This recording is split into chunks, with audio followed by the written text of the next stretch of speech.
keyakinan saya tidak akan dihukum mati dia. Kenapa? Karena nanti kalau dia itu sudah 10 tahun, itu kan hukum pidana yang baru sudah berlaku untuk turun ke hukuman seumur hidup. Tetapi bahwa hukumannya mati itu penting sebagai bukti formal bahwa pelaksanaannya nanti berubah karena mungkin banding mempertimbangkan lain, kasasi mempertimbangkan lain, atau pada saat 10 tahun dia tuh orangnya baik sudah turunkan ke seumur hidup. Memang begitu bunyinya di pasal 100 sampai 103 Undang KUHP yang baru, dan itu masih akan berlaku 3 tahun yang akan datang. Dia ngotot sampai terakhir, nggak ngaku kalau berencana, padahal unsur-unsurnya sudah ada.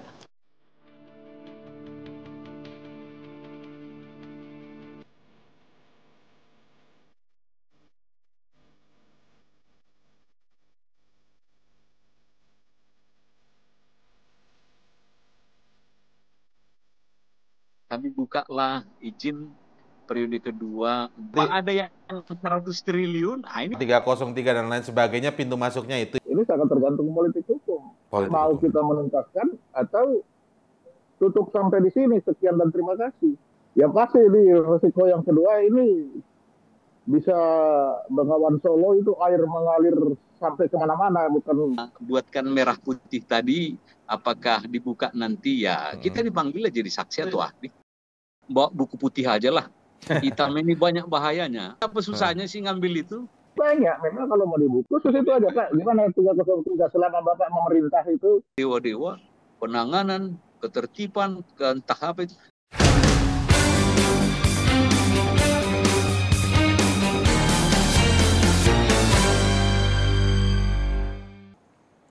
Halo, selamat pagi, salam sehat. Kembali lagi kita bertemu di program Cross Check di kanal YouTube medcom.id. Masih bersama saya Indra Maulana. Pekan ini saya coba ajak kita semua kembali membahas tentang pernyataan menarik yang datang dari Menko Polhukam Mahfud MD, Profesor Mahfud MD ya.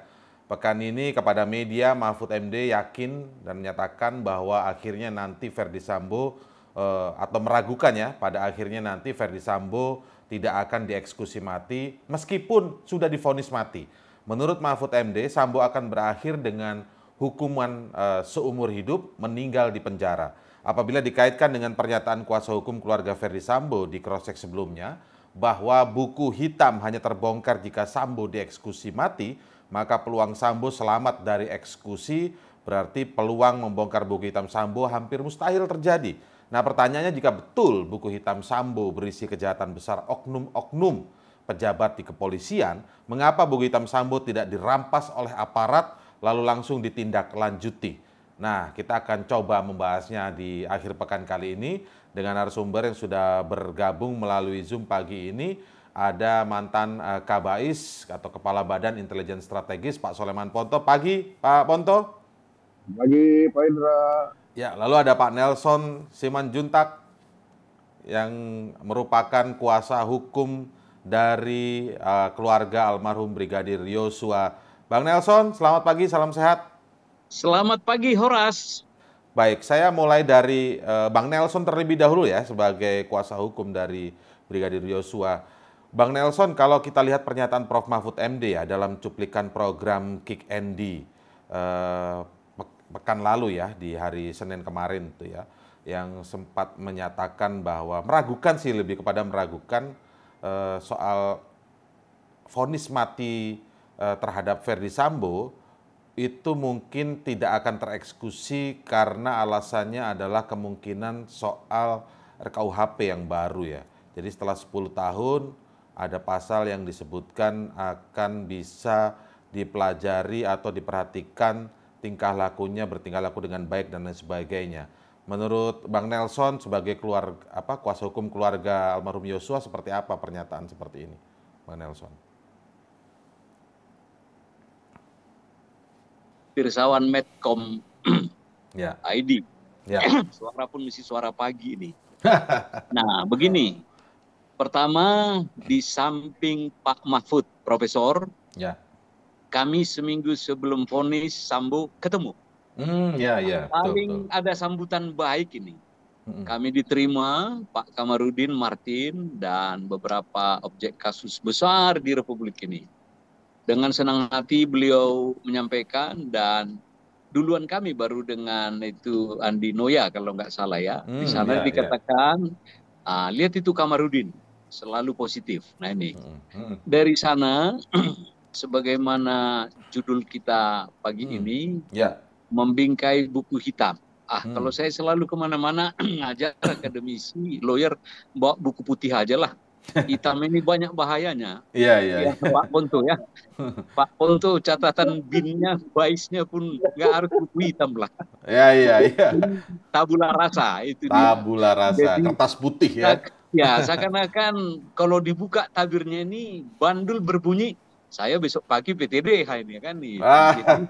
Trunojoyo jantungan semua, sudahlah.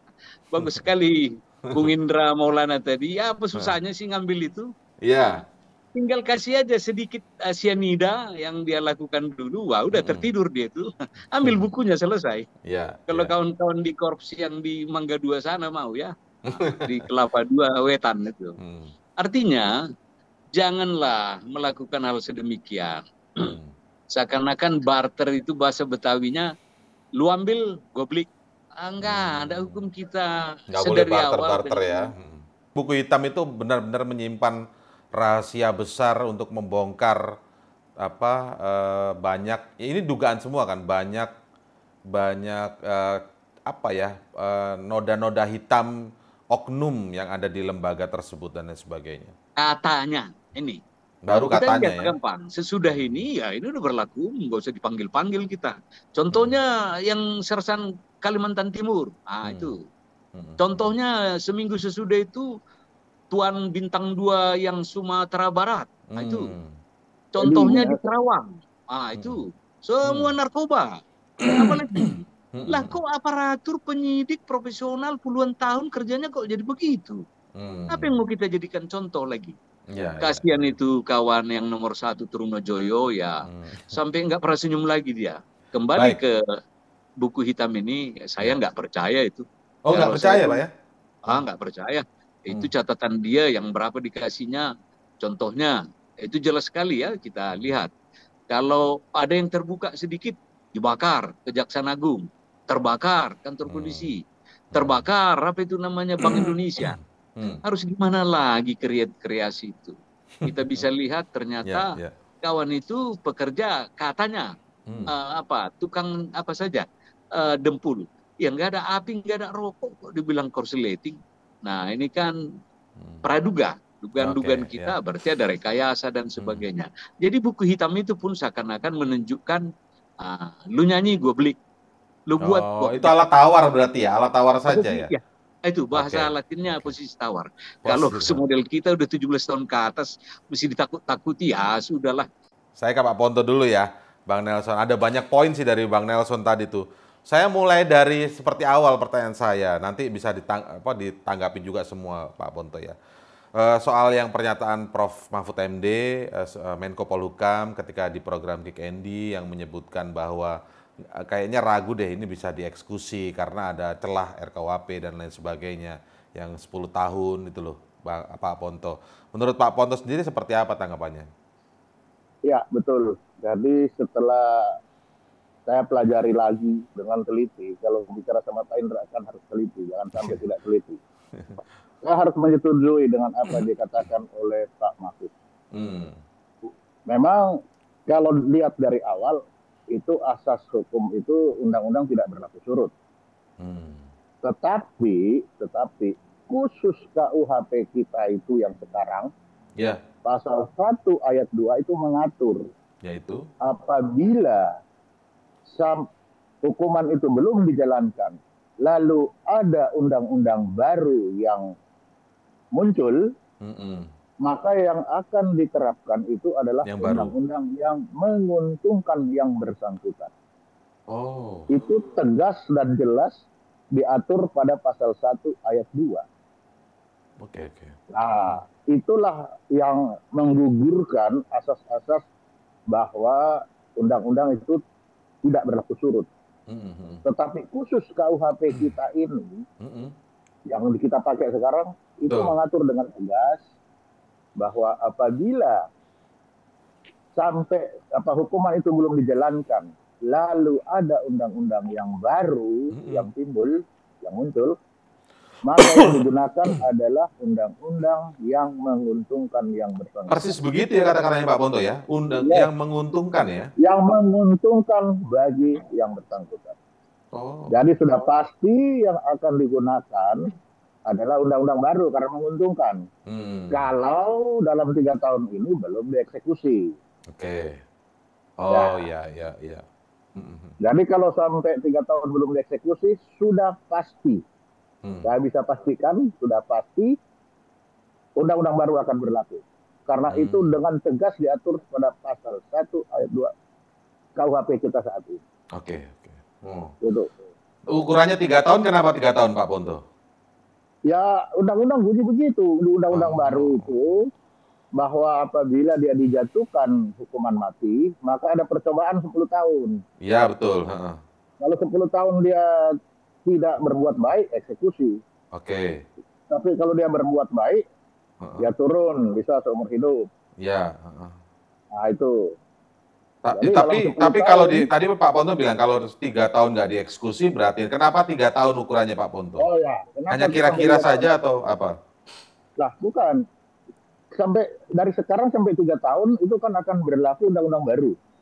Nanti setelah 3 tahun ini undang-undang baru. Iya, betul. Nah, dari sekarang sampai 3 tahun itu kan banyak proses. Ada proses banding, proses kasasi, proses gerasi. Kalau proses-proses itu tidak selesai dalam 3 tahun, berarti dia belum dieksekusi. Betul. Nah, kalau dia tidak bisa eksekusi sampai 3 tahun 1 hari saja, maka sudah berlakulah undang-undang yang baru. Oke. Itu. Jadi ada celah dan peluang kemungkinan besar memang apa yang dikatakan Prof. Mahfud sebagai Menko Polhukam itu logis ya jadinya ya. Logis. Celahnya ada di situ ya. Itu. Betul sih, karena sekarang kan masih kita tahu nih ada banding nih. Iya kan masih ada banding. Banding juga berapa lama itu? Banding biasanya berapa lama itu? Ya. Ada PK, ada gerasi. Iya. Banyak. Banding. Nah, apakah itu akan selesai dalam 3 tahun? Kasasi ya. Kalau tidak selesai 3 tahun 1 hari, sudah berlaku undang-undang baru. Oke. Nah, Pak Ponto, kan banyak ini analisis tadi kita kembali ke buku hitam. Kalau Pak Nelson sih langsung di garisnya jelas buku hitam itu cuma alat tawar, itu nggak ada isinya apa-apa itu sebenarnya kan, kurang lebih Pak Nelson begitu tadi. Tapi kalau Pak Ponto sendiri lihat gimana sih tentang buku hitamnya Sambo itu kayak apa sih Pak Ponto? Jadi kalau bagi saya buku hitamnya itu adalah catatan harian. Catatan harian apa yang dia buat hari ini, ada ini. Sehingga walaupun di situ ada tuduhan kepada si A, si B berbuat ini, itu kan harus dibuktikan lagi. Iya. Tapi itu hanya sekedar catatan harian. Bukan bukti hukum ya? Bukan bukti hukum. Bukan. Bukti hukum kan banyak. Betul. Tapi dia, hari ini ada laporan ini sudah disampaikan ke sini, itu. Nah, untuk ini sampai di mana kan itu butuh proses. Iya.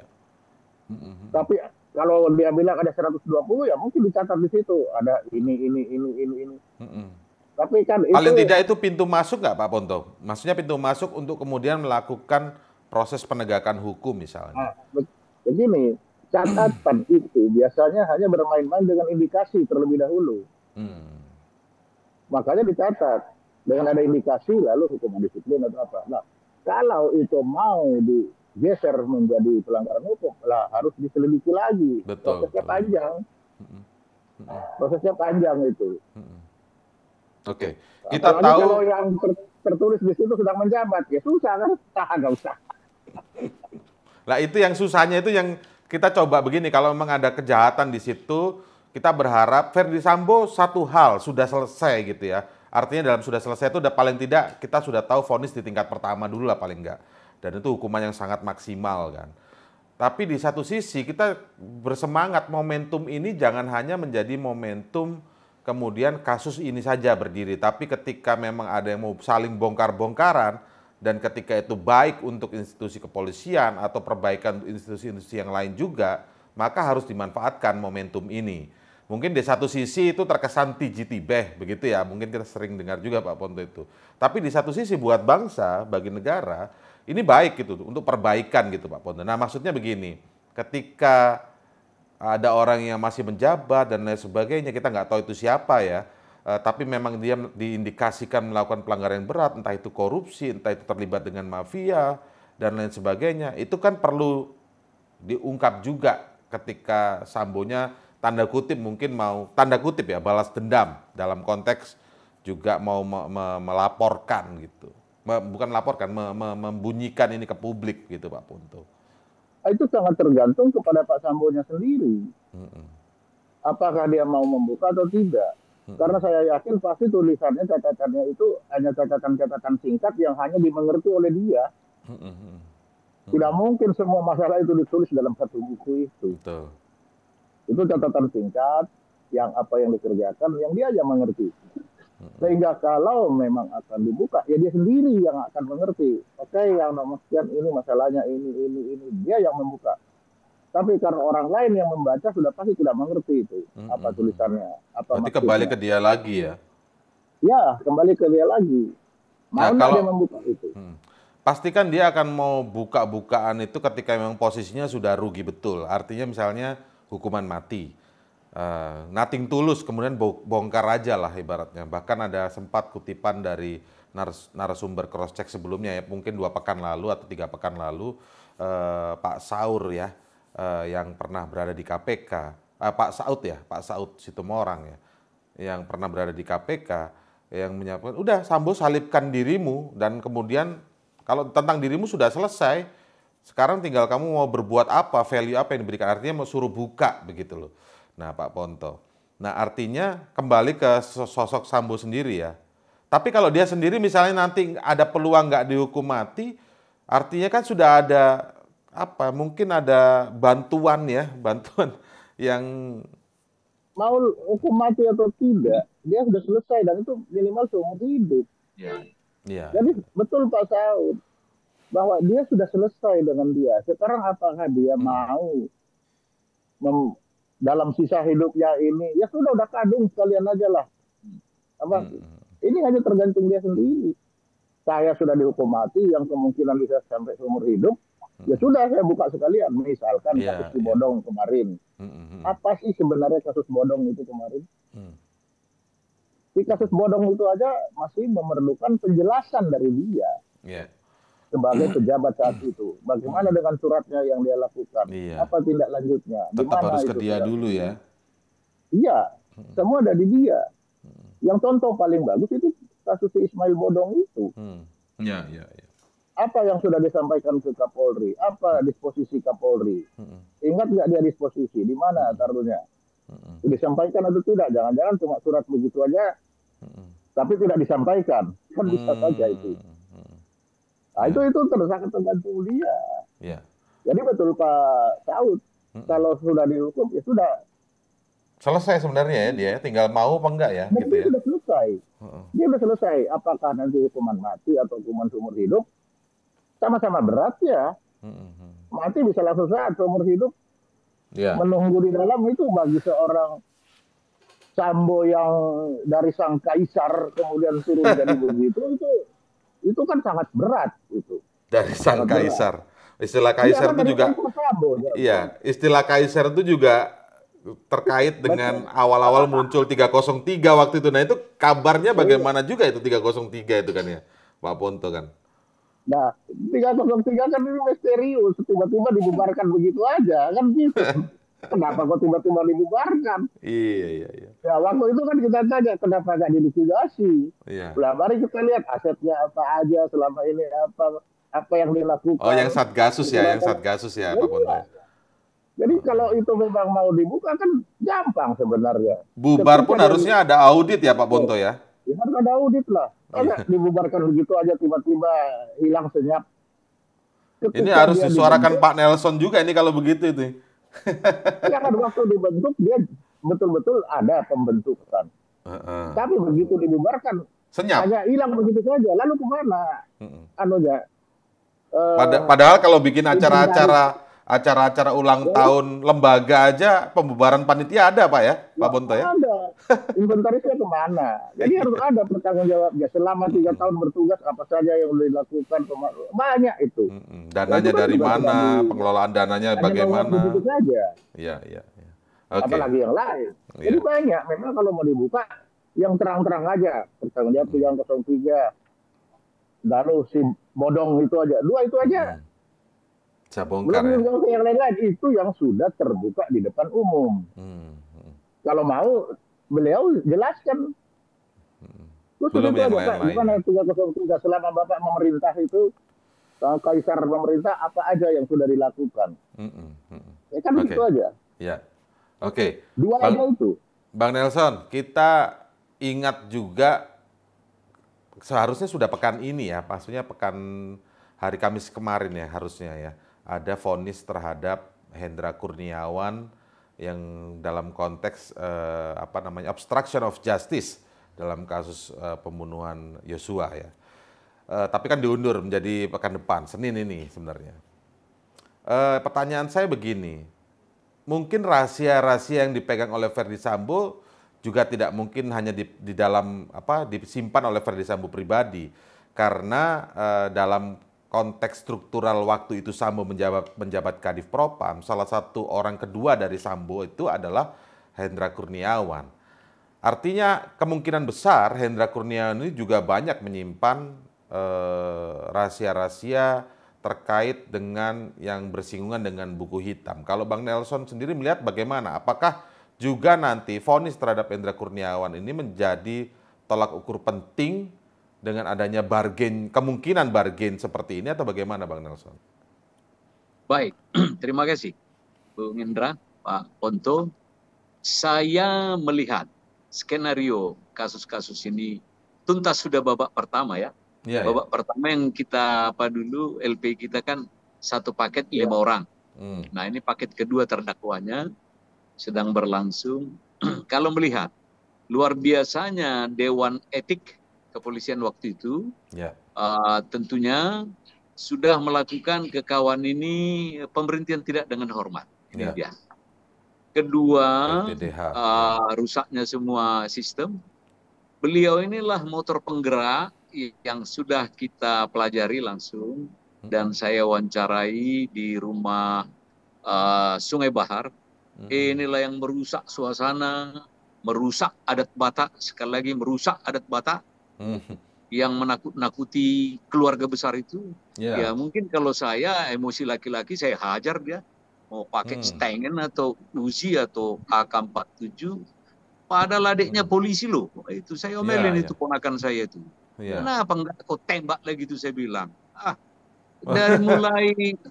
Dari mulai ngambil mayat aja dilarang anak ini. Inilah awal dari obstruction of justice. Tentu begitu perintah dari Profesor Sambo lari ke Hendra. Jadi dia kalau praduga saya, dia orang nomor 2. Nomor 2 ya. Bagusnya dia memakai pesawat kebangsaan Seychelles itu. Gratis lagi. Kita aja besok saya jalan beli tiket Garuda. Dia kok dikasih lagi dari negeri antah berantah 303 kan? Nah, 303 nggak mau dibuka Bang Nelson. Wah, saya dengan tidak mendahului Pak Ponto, tengah malam sesudah seminggu, seseorang ketua, dia telepon kami jam 2 tengah malam. Ini kisah nyata loh, saya belum tidur. Kami rapat terus. Bang, mau nggak ini SK merah putih?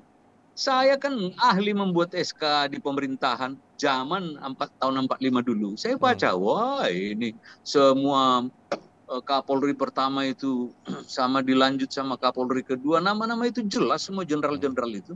Jadi yang tidak ada kalau ketika sebuah etika SK-SK pemerintah itu idealnya seluruh negeri. Makanya ada PP, ada undang-undang. Seluruh kementerian harus paraf dan tanda tangan. Nah ini main sendiri loh, nggak ada dari kementerian A, kementerian B, kementerian C. Intinya minta apa itu waktu itu Bang Nelson?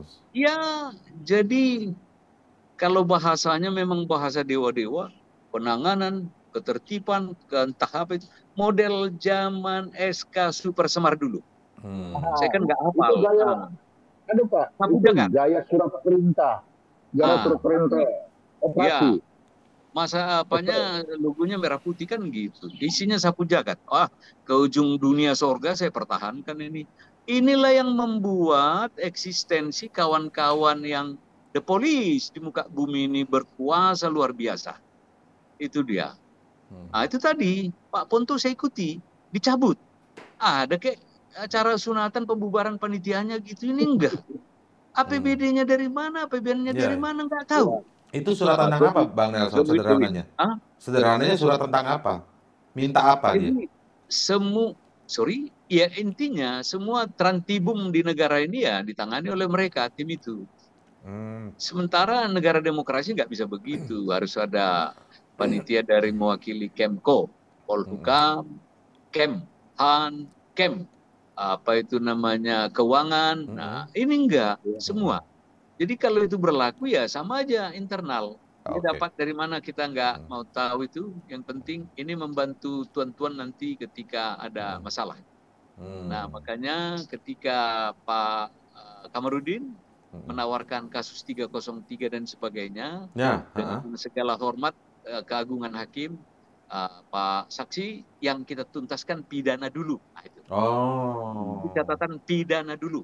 Jadi kami diam senyap selama-lamanya. Nah, setelah selesai kemarin jelas sekali lagi kami katakan rakyat Indonesia menang, bukan hanya Huta Barat Simanjuntak saja, atau Korps Bayangkara, tidak. Penduduk Indonesia menang atas perbuatan kezaliman di dunia hukum ya, dunia hukum. Ini kan oknum. Nah, kami bukalah izin periode kedua untuk yang gugatan atau perdatanya. Tadi kalau sudah bisa saya mulai senjata. Kita ingin dengarkannya sekarang ini, Bang Nelson. Periode keduanya, babak kedua lah, bukan periode kedua. Babak keduanya apa ini? Periode kedua kemarin yang sudah kita buat laporan ya. Langsung saya ikut di Polres Jakarta Selatan. Kehilangan nomor 1, itu apa namanya? Pin teladan dari polisi itu. Pin teladan. Baru yang kedua, handphone 4 handphone. Sempat mau diganti itu. Untung kita sepakat keluarga tidak cari dulu itu, karena di situ alat bukti kenapa kawan itu meregang nyawa kan itu. Betul. Dan di handphone juga ya sama dengan CCTV, kalau ada gambaran, rekaman suara, teriakan kan terekam di sana. Ketiga, dari sana juga berjalannya, kalau ini saya akan cerita nyata, uang yang 200 juta ya. 200 juta ya? Ya, pakai logika. Jadi terjadi pengelakan jawaban ketika sidang. Kalau izinkan lama ini, Romeo, apa nama kawan itu ya? Apa itu? Rizal. Ada gitu udah dihukum. Romeo, ya. RR. Diperintahkan Papa Chandra Kirana, Pak Putri Chandrawati ya. Saya nggak mau hafal nama-nama orang jahat itu, sorry. Walaupun saya, sudahlah, memang Tuhan sudah menghukum manusia itu. Saya pun kalau salah, ya saya akan pasrah di hukum Tuhan lah. Kita membela nilai-nilai luhur kebenaran.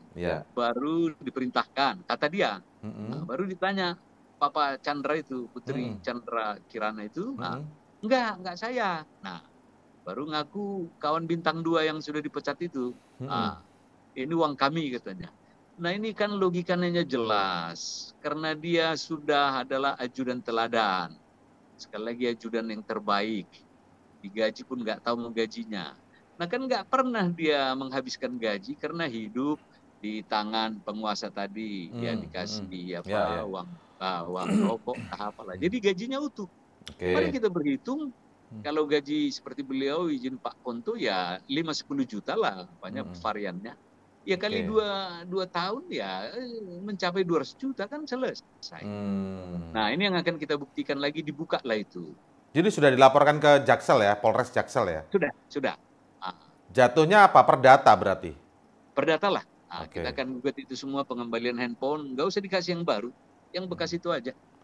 Karena dugaannya di dalam handphone tuh apa, Bang Nelson? Tadi Bang Nelson sempat menyinggung di situ bukti kenapa akan terbongkar, kenapa semua aktivitas dia yang kita mulai bulan 4 sampai bulan 8.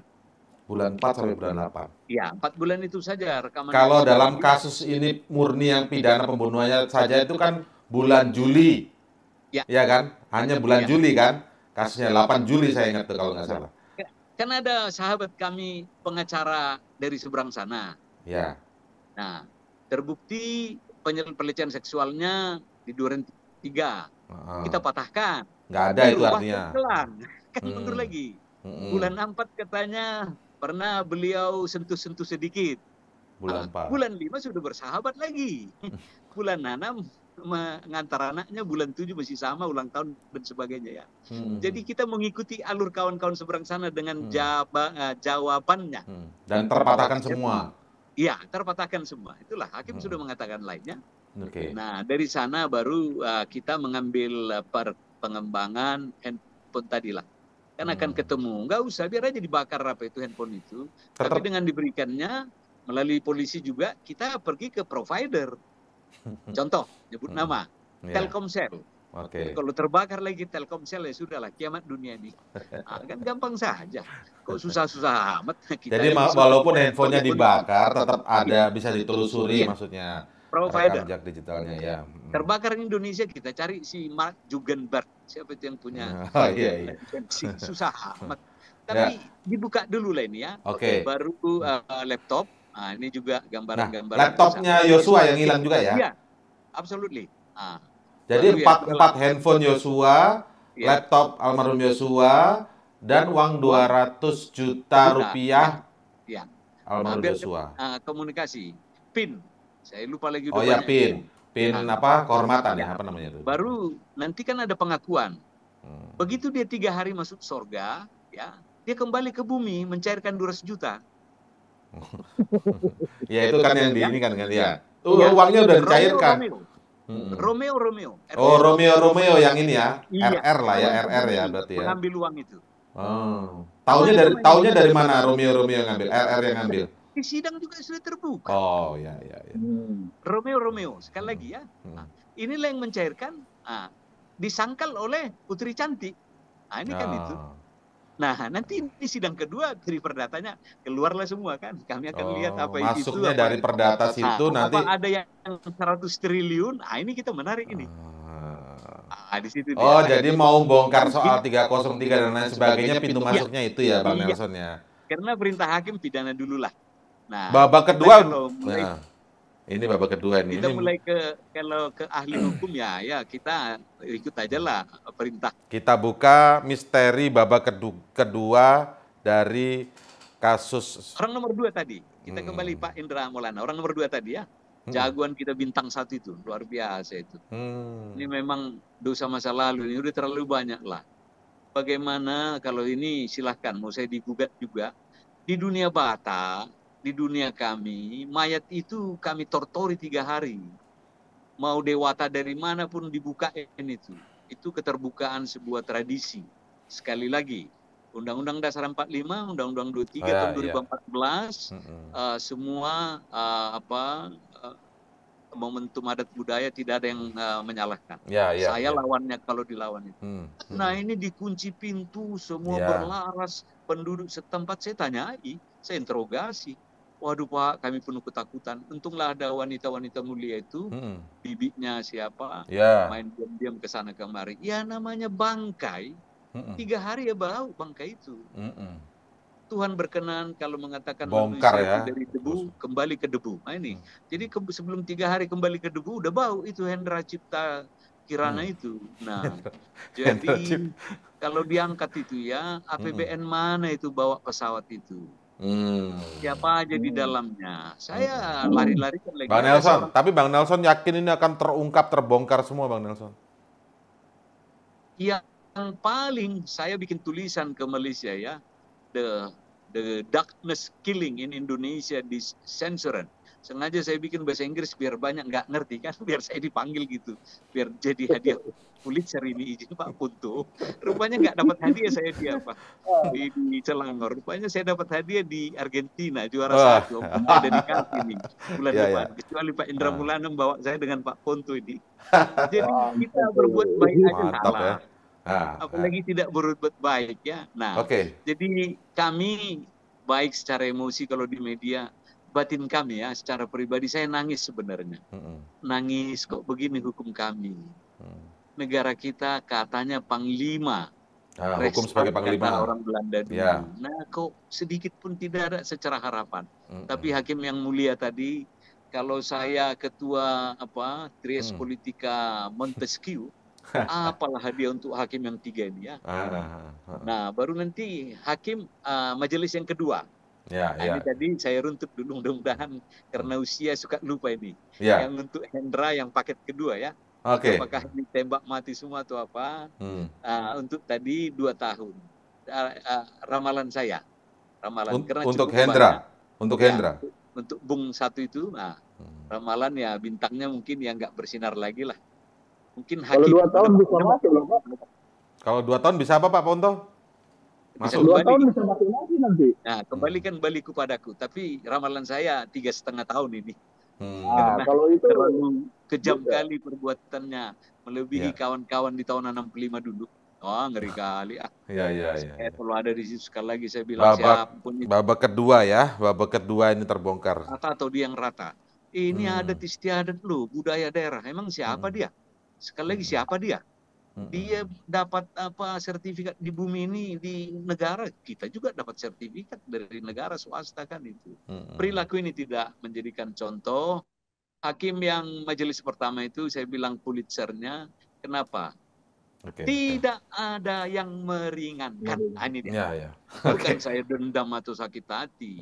Saya akan menceritakan anak cucu kita atau mahasiswa kami, hukum masih ada di Indonesia. Sekarang ke Pak Ponto nih, Pak Ponto.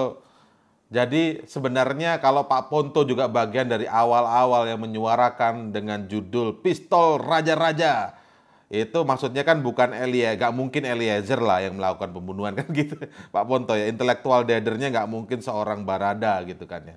Pak Ponto kan mengisyaratkan di awal-awal ketika semua belum terbuka. Tapi Pak Ponto, babak pertama selesai, ada babak kedua ini. Artinya yang mengiringi semua pertanyaan publik juga ini Pak Ponto. Kasus Yosua kita sudah tahu, sudah jelas gamblang ini. Walaupun mungkin sekarang statusnya belum berkekuatan hukum tetap ya, karena baru putusan di tingkat pertama dan dari pihak Sambo banding. Tapi selanjutnya seperti pembubaran Satgasus yang tiba-tiba ada apa ini, kemudian sempat muncul Kekaisaran Sambo 303, 303-nya pada kemana ini kemudian diapain ini loh, kan sempat. Kalau di media itu ada namanya teaser, Pak, ya kan? Ini udah dapat bocoran ke publik ini. Nah, terus setelah selesai mana nih? Mau diapakan lagi? Apakah berhenti dan senyap begitu aja gitu, Pak Ponto? Pak Nelson dan kawan-kawan memulai ini dengan melaporkan ke Polres Jaksel. Gimana Pak Ponto? Analisis Pak Ponto? Jadi untuk babak kedua itu tentunya kita harus tanya ke Pak Mahfud, politik hukumnya seperti apa? Karena itu, ini sangat tergantung politik hukum. Mau kita menuntaskan atau tutup sampai di sini, sekian dan terima kasih. Kemungkinan bisa begitu ya Pak Ponto ya? Ya, kemungkinan bisa begitu.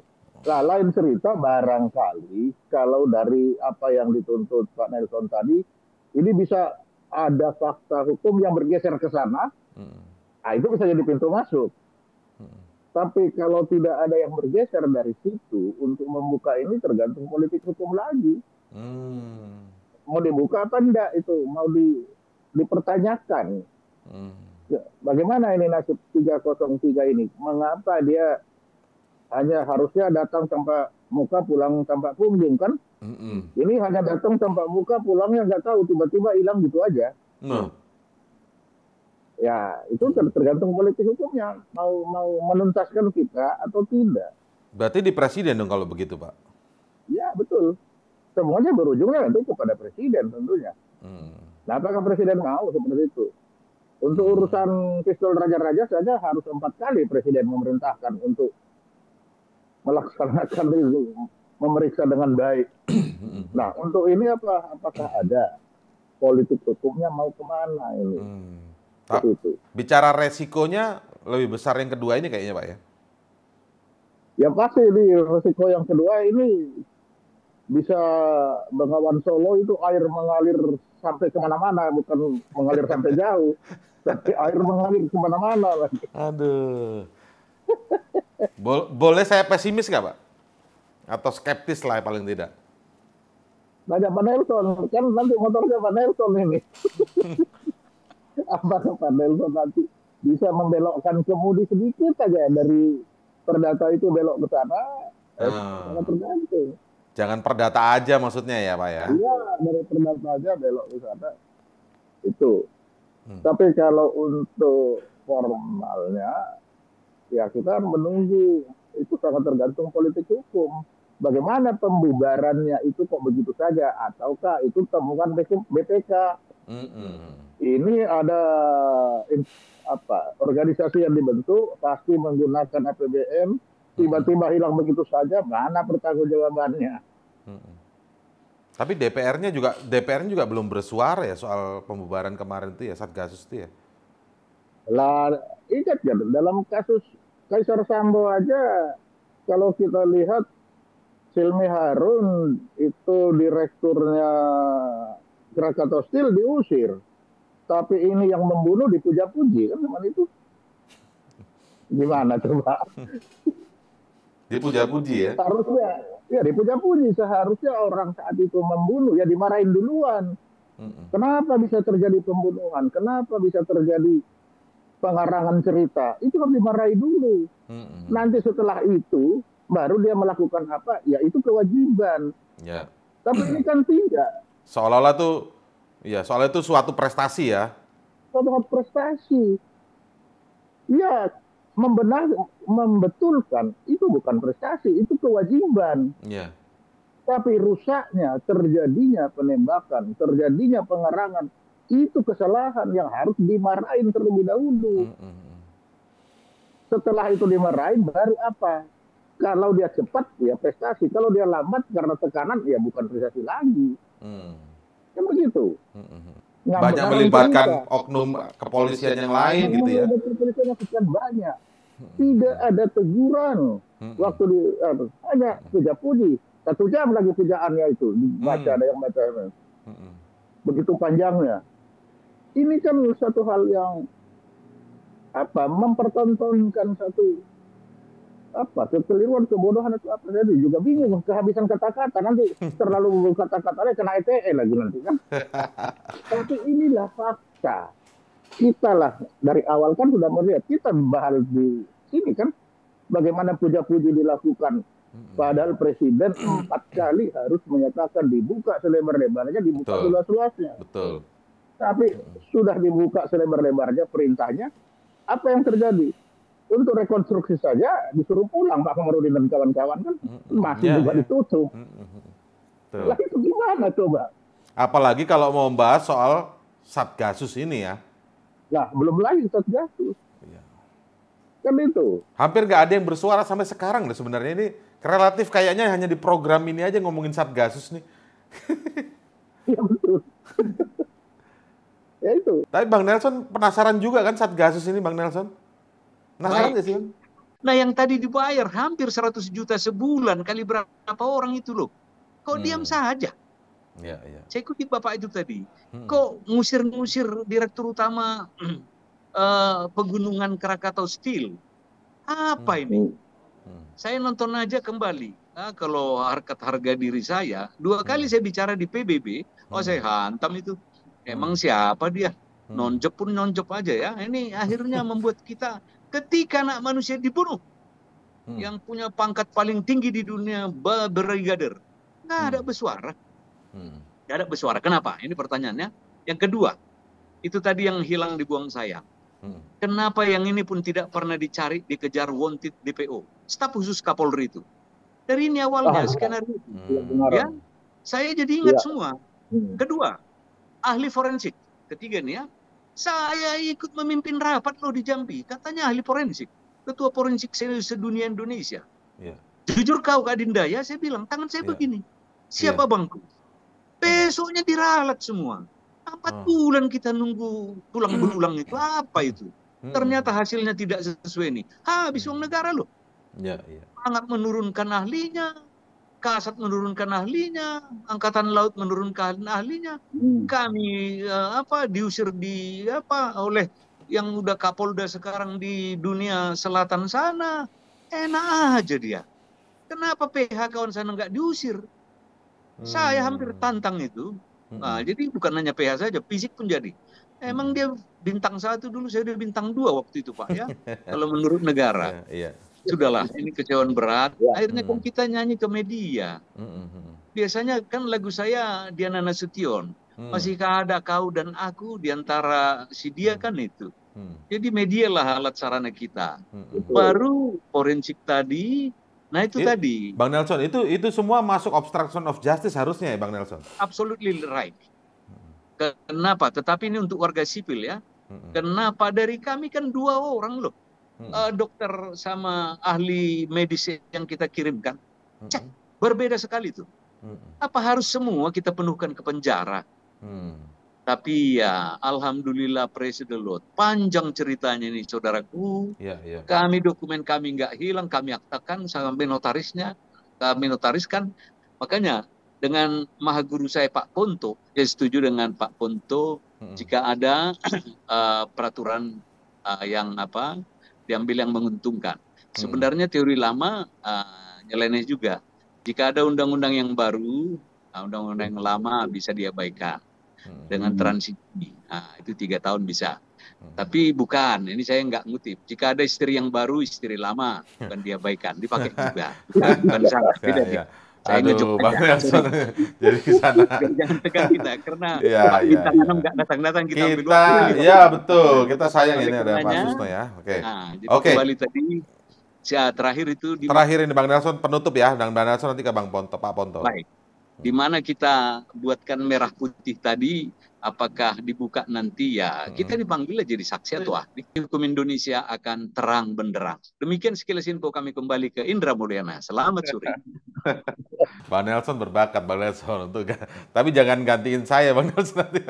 Cukup saya yang nanya-nanya. Bang Nelson yang bagian jawab-jawab. Saya tetap akademisi. Iya. Oke, Pak Ponto, terakhir Pak Ponto. Jadi babak kedua tetap kita kawal Pak Ponto ya. Harus terbuka gamblang ini Pak Ponto ya. Ya. Jadi memang mau tidak mau kalau ini kan namanya sudah tanggung. Jadi juga kata Pak Nelson tadi ini sudah hukuman Tuhan. Tuhan sudah memberikan jalan. Mari kita laksanakan dengan sebaik-baiknya. Itu aja. Oke. Laptop Yosua yang hilang harus segera muncul. Kemudian 4 handphone Yosua yang hilang juga harus kembali muncul. Dan 200 juta rupiah milik Yosua harus segera ada kembali begitu ya. Karena di balik laptop maupun 4 handphone ini akan menguak misteri yang lain. Begitu ya Bang Nelson ya? Ya baik, itu tadi diskusi kita di Cross Check, di program Cross Check di akhir pekan ini. Semoga ini semua mendapatkan wawasan bagi kita semua. Dan kita nantikan nanti seperti apa bongkar-bongkaran tanda kutip ya di babak kedua setelah kasus pembunuhan Yosua sudah selesai, maka selanjutnya apa? Kita nantikan apa yang akan terbuka selanjutnya. Terima kasih Anda telah bersama kami. Selamat berakhir pekan dan sampai jumpa.